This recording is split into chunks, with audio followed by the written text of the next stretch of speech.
น้องพี่ไปท้องใหญ่ขนาดนี้นะเอาไอ้ตัวหัดใส่เลยไอ้ถั่วหมดแล้วหมดไอ้หมดนาเลยหมดถูกไฟก็หมดเป็นไทยมานานแล้วยืดไทยไปมันแล้วย้อนบ่มีอย่างไรเจ้าผลิตภัณฑ์นี่แหละบ่เจอกันเต็มมาเลยปวดปอกกันเลยแนะนำกันเลยยากันเลยมาใครเป็นคนไหนน้ำไอ้หูได้คำเก่งอาจารย์คำเก่งโอ้ต้องเป็นอาจารย์คำเก่งนั่นแหละไปอาจารย์คำเก่งมาเราบ้านนี่ไอ้ได้มาใส่โดนปานไหนนะโดนก็ไปโดนมาได้แล้ว5 เดือนนี่แล้วใส่โดนปานไหนแล้วรู้สึกมันเป็นอย่างไรหลังจากได้ใส่แล้วผลิตภัณฑ์ถ้าพี่นาได้เห็นมือถ่ายหูไปแน่มันเป่ากว่าหรือมันคลายที่ดูมันเป่ากว่าเนี่ยแบบสบายนั่งสบายไม่ได้นั่งแล้วล่ะคือดูดังออกสิไปลิ้นแม่ก็ดูออกไปน้ำไปไว้น้ำหลังจากได้ใส่แล้วเลยน้ำออกในท้องน่ะเอาเงี้ยวไปสบายนะนักไปสบายอะไรหน่อยดูดอะไรกันลิตรไงไว้แล้วนักไว้ที่เธอดูดอะไร15 ลิตรพ่อว่ามื้อแรกได้12 ลิตรแล้วเลยดูดออกประจำอีกทุกวันสมมติจับกับพี่แล้วยังออกอยู่ดูรอสมมติแล้ววะคือบางงานแล้วเดี๋ยวไปแล้วนายน้อยไปไหนมันแวบแล้วนี่มันมีชั้นมันอ่ะคือดูท่อน่ะคือดูมันแน่พี่จันพี่นาไปเอาใส่บุกโอ้ลงมาดิอยากใส่มือเป็นอย่างนี้ใส่มือเป็นอย่างนี้นะไอ้นี่รถแบบนี้เนาะเดี๋ยวนี้ไปใส่มันใส่อะไรแล้วเบาแล้วยางได้ไปเป็นกินได้นอนได้แล้วโอ้หน้าตาใสขึ้นหลายเราสุดยอดเลยแม่เขามาลีจนบอกกล้าวางหายเมื่อก่อนเนาะพอแก้วจนว่าเจ้ากล้าได้จังไดลองเพราะว่าเราเริ่มมาก่อนเลยกล้าเสียลองได้ลองเสียหน่อยหมันเนาะฝากให้มูมันใจตรงไหนไอ้ผลิตภัณฑ์นี่พอแล้วเป็นไปที่ร้านน้ำนี่แล้วแล้วมันจะว่าเอาน้ำไปน้ำเหนือกินน้ำเนาะใส่น้ำโอเคแต่ว่าไปตั้งแต่โมว่าก็คือเขาลองไปบอกเขาลองเลยตัวเองไปบอกสุดยอดเลยเนาะเดี๋ยวดีๆขึ้นไรเลยเนาะกินมาได้โดนกันได้เลยทั้งได้2 สุดเหรอแต่ว่ากินเป็นบ้าน12 สุดประหยัดเป็นบ้านประหยัดได้หนิเลยขอเสียงปรบมือให้บ้านเลยว่าเพิ่นก็เป็นหมอเนาะคุณแม่โมราศรีขอเชิญคุณแม่ก่อนแม่มาใส่ผลิตภัณฑ์แม่มีปัญหาสุขภาพอย่างและเป็นโรคอันใดเนาะว่าให้หมู่ฟังเลยแม่ไปดีแม่สื่อโมราศรีสิงหาโมงไปก่อนค่ะเป็นพยาบาลอยู่มองเพลนของการเราเย็นดีละกันแม่กินผลิตภัณฑ์ของแอปปี้ก่อนกินแม่เป็นอะไรก่อนกินกินผลิตภัณฑ์อันนี้นะแม่เป็นท้องอืดท้องเฟ้ออักเสบรับใส่แก่โอเคเป็นก็ได้ไปทางกายเนาะอย่างดีรักษาสุขภาพเพิ่มเติมสิว่าตัวเองมันเคยไปป่วยอยู่มีเวียนจันทร์ไปแย่กับของมีเวียนจันทร์แย่ลำไส้เลยค่ะป่วยอยู่ดร.พุทธรแล้วก็ไปป่วยอยู่หมู่อาหารเท่านี้ไป4 รอบ5 รอบในชีวิตยังไปนี่เวียนจันทร์กับไปใส่กับไปใครกับไปเพราะว่าแพ้กับตัวเองกับเขาอยู่ในหานเนาะโดยเที่ยวเขาที่เขาออกเลยเอาลูกสาวเลยขาดกับแข็งๆก็เลยขอผักคอนเนาะเลยมาเลยลงหัดการเลยไปลึกกับแม่ปทุมาวงวิไลนี่เลยพอดีแม่ปทุมมาเลยเห็นมือไรหมูกินอาหารแล้วจากเลิกหัดการเลยนี่เลยกินตั้งหงกินยังแหละกินบ่ได้จะเป็นยังเจ็บลำไส้นี่ว่าสิเลยพอดีเลยเราว่ามากินผลิตภัณฑ์นี่ลองเบิ่งแม่ที่เด้อแล้วเกิดกับใครพอดีก็มาเปิดใจกินน้ำลาววันที่3 เดือน 2วันที่3 เดือน 2แม่โอ้ชมเป็นหมาก็ได้3 สุดเลยดิ3 สุด4 สุดนี่ตัวหูซึกว่ากินสุดที่1กับจักเป็นยังแหละต้องได้โคตรพญาเนาะมันอักเสบโดนมีแต่ลมดีขึ้นว่าอันสมองจะคิดบ่ออกเนาะคนรับใส่โค้งรับใส่ตึงพวกลิ้นจนแข็งว่าก็บ่ออกแม่อาหารในหอมมะลิอยู่เรือนเพิ่นพอดีไอ้แก้วสแกนให้กินยาตามถึงบ้านทันหมอดีแล้วว่าเป็นทันหมออันนี้ดร.ใครหลายแหละจากที่ว่า100ยังเป็น1%อย่างนี้มาใน ให้บอกต่อให้มากินผลิตภัณฑ์นี้ โอ้ กินผลิตภัณฑ์นี้แล้วก็สวยเนี่ยนะเป็นทั้งได้เงินทั้งได้สุขภาพก็ถูก สุดยอดเดี๋ยวมาตัวเก็บ ถือกระทบเนาะแต่ยังน้อยเนาะเป็นเด็กที่ซนที่ดื้อเนี่ยถือกระทบหัวนี่แหละมาแต่ยังน้อยนะพอดีแหละมันกินเลยสุดที่สองแหละพอดีมันออกได้เลือดมันขับจัดออก ตอนก้อนกระถ่ายเหรอ ขับถ่ายออกไม่ถ่ายอันนี้ค่ะเป็นตอนเป็นเพื่อนตัวยาวๆอีสันเพราะว่าเลือดมันกล้าก่อนจะได้เก็บเต็มหัวไปยาวไปดีแต่เก็บเต็มหัวปวดเต็มหัวอยู่วันนี้มันกินเลยก็เศร้าแล้วแบบนี้ค่ะ หลังจากก็ได้ออกเลยเศร้า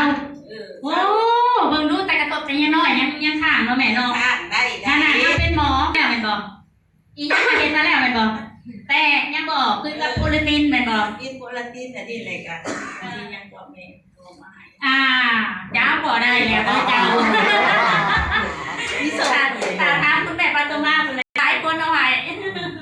เลยกับแม่มันออกมาเบาเลยบอกตอนนี้ กระเป๋าเลยแล้วแบบนี้ ต้องกระโยมลง น้อ เนาะ งอ่ะปกติแหละคือกินข้าวนึ่งกินข้าวเหนียวแต่กินแต่ต้มข้าว แบบเป็นขี้เล็กอย่างนี้ ถ่ายออก พี่เล็กสุดที่สองมาถ่ายอันยมสิว่าขอโทษอันยมสิเป็นพักขี้เล็กออกอยู่เดือนหนึ่งโอ้โหบอกกันอ่างมาแต่ต้นพอได้แต่เกิดหรือว่าอาหารที่เรากินเลยมันบ่ถ่ายเทเด็ดของเราใส่มันพอดีเลยต่อมาเลยก็ถ่ายเรื่องมาดิสุดที่ทำถ่ายเรื่องอยากถ่ายเรื่องถ่ายปกติแล้วถุงมือนี่ย่างแต่มันเพราะว่ามันอุดตันลายแล้วมันเจ็บในเส้นประสาทตึงเนาะตึงแหละเก็บเส้นย่างแต่ในหัวเข่าน้อยเเดีดียวโอ้ยังเลยแค่สัญญาณนะคะก็ได้กับบริมูเนาะย้อนมาเองก็ได้ผัดผ่อนเนาะเป็นพยาบาลเลยถูกปัญญาเบิดคืนสอดแจ้งเถื่อนมือสองมือซอดเนาะย้อนบืน ตอนเขาไปหาพยาบาลนะซาทุกมือนี่ก็น้อยแน่แม่บ ถู อก กมือนี่ข้าเจ้าว่าแม่ไปเห็นยังมั้งจะเหตุการณ์อีกขึ้นหน้าแหล่ปื้อปื้อมานแท้อะไรนี่เลยโอ๊ยมากินพลังเป็นผลิตภัณฑ์อันนี้แล้วว่าแฮปปี้ดีแล้วไปบ่ไปกินน้ำข่อยกันชวนหมู่ทุกคนก็พังมือก่อนเจ้าก็เบ้าให้รอไปสักก่อน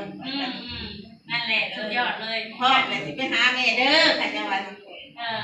ไม่เรียนเป็นหนุนนั่นนี่มากเนาะแต่หมอนี่โอ้ยผู้จักว่าหมอนี่จักใกล้สิตายแล้วไปจักเลยหมอนี่เนาะรักเถื่อนะแต่ว่าเพิ่นก็บ่เว้าเนาะเพิ่นก็ปวนตัวเองบ่ได้อยู่แล้ว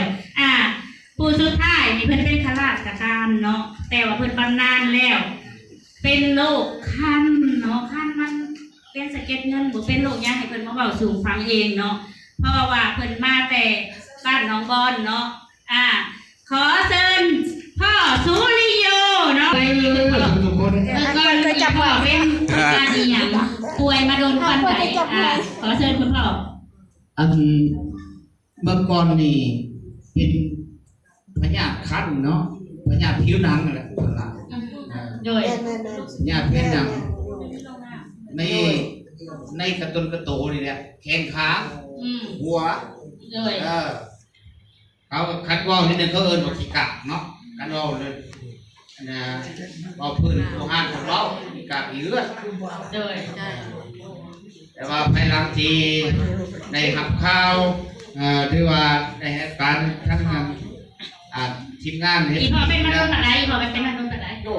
อย่างว่าเป็นปีแล้วโอ้ปีหมดแล้วซ้ำเรื่องมาเลยนะคือว่ามันสิสอนลำไส้มันเป็นมีส่ว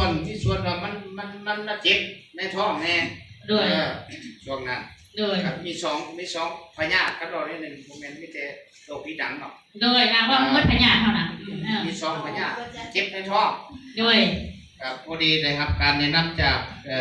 อีคอยเจ็บในท้องอีคอยตัวหักใจแน่ไปหลายบอลเนี่ยไปหลายบอลนี่แหละทั้งยาลงยาแล้วก็ไปเลยด้วยแต่พอดีน้ำหนักก็คือว่าช่วงนั้นน้ำหนักจาก56เหลือแต่50ด้วยวันนี้มาในครับกินยาน้ำทั้งน้องหักจับปลาในมันในน้ำขาดเคิร์ดเนี่ยพูดกับลูกชื้นไหนก่อนไหนด้วยอย่างนี้เลยทำมากินได้สุดนั่นนะมากินเลยครับโยกในปัจจุบันนี่ก็ถือว่าเกือบไปอย่างมดแล้ว หมดแล้ว 100%โอ้ตั้งกล้องเก็บกล้องก็ดีเลยแม่นบ่ อันนี้ก็น้ำหนักก็ขึ้นวันนี้กินข้าวก็แซ่บ งานบ้านก็รอขึ้นไซส์ขึ้น ก็ถือว่า เออ หัวกับเส้าหงอกเนี่ยนั่น